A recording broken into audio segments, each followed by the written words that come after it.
Trans woman Deepthi കല്യാണിക്കെതിരായ അധിക്ഷേപ പരാമർശത്തിൽ യൂട്യൂബർ ഹെലനോസ് പാട്ട എന്ന ധന്യ ഹർഷിദിനെതിരെ കേസ്. തൃശൂർ സിറ്റി പോലീസ് കമ്മീഷണർക്ക് ലഭിച്ച പരാതിയുടെ അടിസ്ഥാനത്തിൽ തൃശൂർ സൈബർ പോലീസാണ് കേസെടുത്തത്. 2 വർഷം വരെ തടവ് ലഭിക്കാവുന്ന വകുപ്പുകൾ ചുമത്തിയാണ് എഫ്ഐആർ ഇട്ടിട്ടുള്ളത്. ലെവിൻ കെ വിജയനാണ് വിവരങ്ങളുമായി ചേരുന്നത്.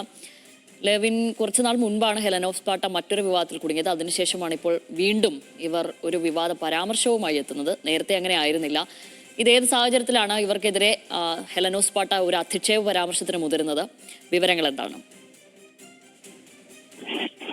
ശബരി, കഴിഞ്ഞ ദിവസമാണ് സോഷ്യൽ മീഡിയ അക്കൗണ്ടിലൂടെ ഈ പറയുന്ന പെൺകുട്ടി ധന്യ ഹർഷിദ് ഇത്തരത്തിൽ ട്രാൻസ്പേഴ്സണായിട്ടുള്ള ദീപ്തി കല്യാണിക്കെതിരെ അശ്ലീല പരാമർശങ്ങൾ അടക്കം ഉൾപ്പെടുത്തിക്കൊണ്ടുള്ള വ്യക്തി അധിക്ഷേപം നടത്തുന്നത്. ഇതുമായി ബന്ധപ്പെട്ടുകൊണ്ട് ഈ 2 ആളുകളും സോഷ്യൽ മീഡിയ അക്കൗണ്ടുകളിൽ മറ്റൊരു വിഷയവുമായി ബന്ധപ്പെട്ട് മറ്റൊരു ട്രാൻസ്പേഴ്സണുമായി ബന്ധപ്പെട്ടുകൊണ്ടുള്ള വിഷയത്തിൽ സംസാരിക്കുകയും അതിൽ തർക്കമാവുകയും അതേ തുടർന്ന് പരസ്പരം ഇത്തരത്തിൽ അധിക്ഷേപ പരാമർശങ്ങൾ ഉന്നയിക്കുകയുമായത്. പക്ഷേ ഈ ട്രാൻസ്പേഴ്സൺ ആയിട്ടുള്ള ദീപ്തി കല്യാണിക്കെതിരെ ധന്യ ഹർഷിദ് ഉന്നയിച്ച ആരോപണങ്ങളും പരാമർശങ്ങളുമെല്ലാം അതിന്റെ സത്യതയുടെ അതിർവരപ്പുകൾ ലംഘിക്കുന്ന തരത്തിലുള്ളതാണ്. അതുകൊണ്ട് തന്നെയാണ് ഈ സംഭവത്തിൽ പരാതിയുടെ അടിസ്ഥാനത്തിൽ തൃശൂർ സൈബർ പോലീസ് കേസെടുത്തിരിക്കുന്നത്.